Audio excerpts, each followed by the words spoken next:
Nossa reflexão de hoje está na primeira epístola de João, capítulo 4, versículo 11. Amados, se Deus de tal maneira nos amou, devemos amar uns aos outros. Emmanuel vem comentar na lição 3 do livro Ceifa de Luz, no mundo afetivo. Reprovamos a violência e clamamos contra a violência.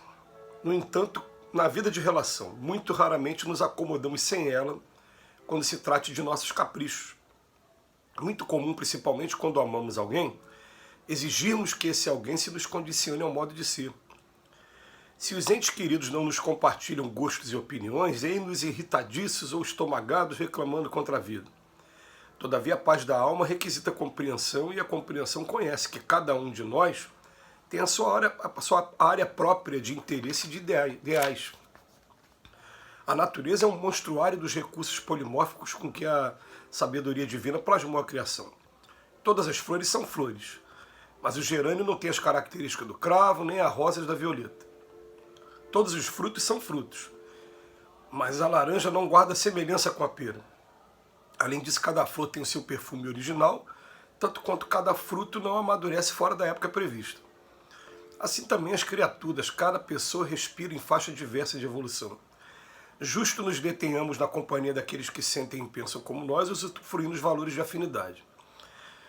Entretanto, sempre que amarmos alguém que não comunga a onda de nossas ideias e emoções, abstenhamos-nos de livre orientar a cabeça com os moldes em que se nos padroniza a vida espiritual. Deus não dá cópias. Cada criatura vive em determinado plano de criação segundo as leis do Criador. Amparemos-nos para que em nosso setor de ação pessoal venhamos a ser nós mesmos. Respeitemos-nos mutuamente e ajudemos-nos a ser uns para os outros o que o Supremo Senhor espera que nós sejamos. Uma bênção. Que lição maravilhosa. A gente vai percebendo que nesse mundo o grande desafio que a gente tem é aprender a conviver com os diferentes. Mas para aprender a conviver com os diferentes, a gente tem que entender a importância dos diferentes. A partir aqui da minha casa, desde do nosso casamento, que eu tenho, por costume, quando vou no mercado, eu faço sacolão, eu compro carne, eu compro guloseimas. Quem compra produto de limpezas é minha esposa. Se pedir hoje para eu comprar produto de limpeza, eu não vou saber preço, saber pesquisar preço e vou ter que recorrer a ela. Porque ela vai numa faixa diferente da minha. E eu fazendo uma faixa diferente. Eu sou de arrumação, ela é de limpeza. Ela faz a faxina, eu organizo as coisas. Quando tem que organizar, ela pede para eu organizar. Mas vamos sair daqui do ambiente familiar, vamos para dentro do trabalho. Quando a gente chega no nosso trabalho profissional, quanto mais gente com aptidões diferentes tiver, melhor para a gente. Porque a gente vai ter uma pessoa para fazer cada coisa e vai saber a quem recorrer no momento certo. Quem é bom de matemática é aquele ali. Quem é bom para atender telefone ou no relacionamento pessoal é aquele ali. Tem mais jeitinho, ele tem um pavio maior, mais longo, tem paciência. Quem é a pessoa com maior capacidade de raciocínio? E a gente vai colocar todo mundo para trabalhar junto. O Emmanuel trabalha uma coisa aqui. O problema todo é quando chega no relacionamento pessoal. Ele vem falando que quando a gente ama de verdade, a gente tem a mania de querer submeter a pessoa aos nossos caprichos. É isso que ele está dizendo aqui na lição de hoje. Porque a gente até já consegue dar alguns degraus a mais quando a gente simplesmente olha para a pessoa, identifica uma pessoa muito diferente nos gestos, nos ideais, mas respeita e convive com ela. Agora, quando a convivência é mais íntima, existe uma tendência assim, a gente está o tempo todo querendo conversar, querendo mudar a ideia, e é lógico.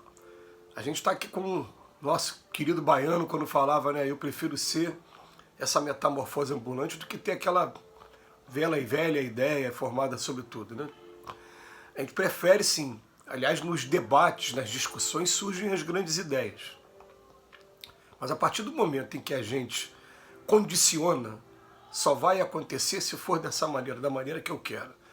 Com um tipo de pessoa que não pensa da mesma maneira que eu, não faz aquilo que eu acho que ela deveria fazer, a coisa não dá certo. Gente, a gente tem que começar a pensar que o problema maior está na gente mesmo.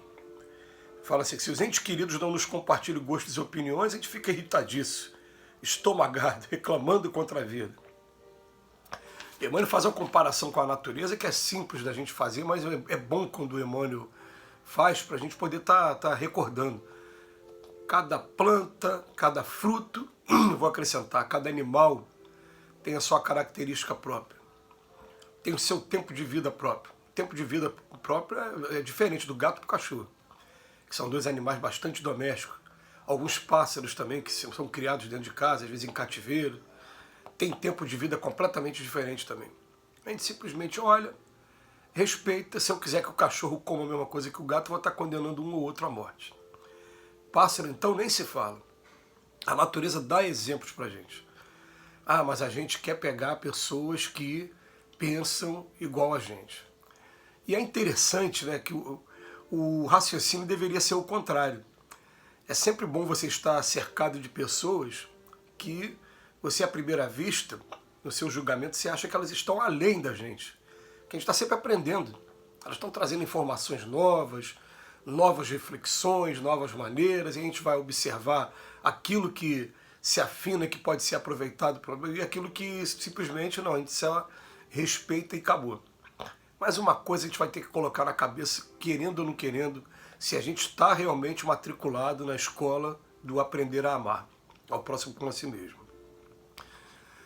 Ninguém foi criado para ser metade de ninguém. Todo mundo foi criado de uma maneira original, individual, é um mundo toda à parte, um conjunto de experiências vividas que só ele viveu.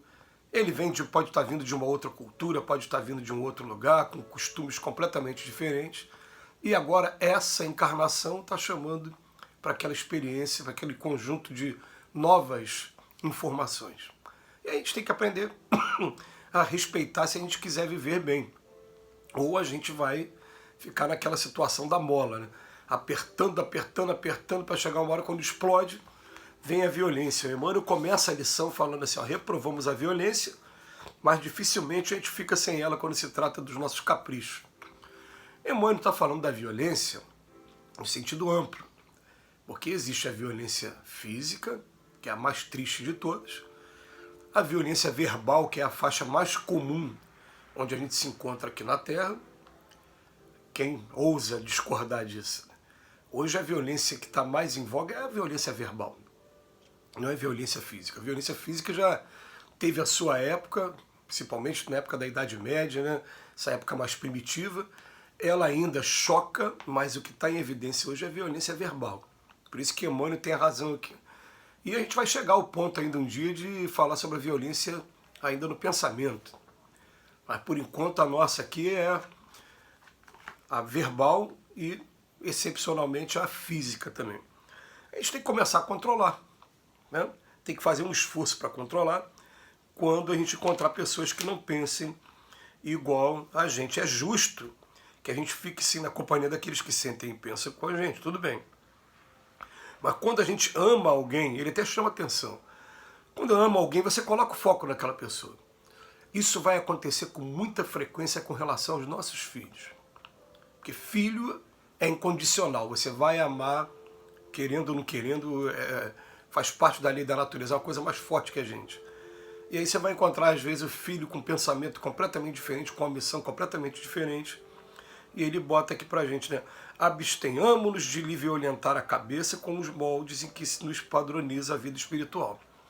Uma coisa é você educar dentro dos moldes cristãos. Uma coisa é você preparar para a sociedade. Agora, outra coisa é você querer exatamente escravizar o seu ponto de vista. E a gente pode enumerar aqui, né? Você vai querer escravizar quando você quiser escolher profissão para ele, decidir quem ele namora, quem ele não namora, né? Decidir coisas que cabem ao espírito mesmo que está vindo aqui como nosso filho decidirem. Não tem como a gente entrar nesse mérito, né? Cada criatura vive em determinado setor, determinado plano de criação, segundo as leis do Criador. Então ele fala aqui pra gente, respeitemo-nos mutuamente e ajudemo-nos a ser uns para com os outros aquilo que Deus espera. Uma bênção um na vida do outro. Eu não faria isso se estivesse no teu lugar, mas que bom que tem você para fazer. Porque eu não faria. Que Jesus nos abençoe hoje e sempre.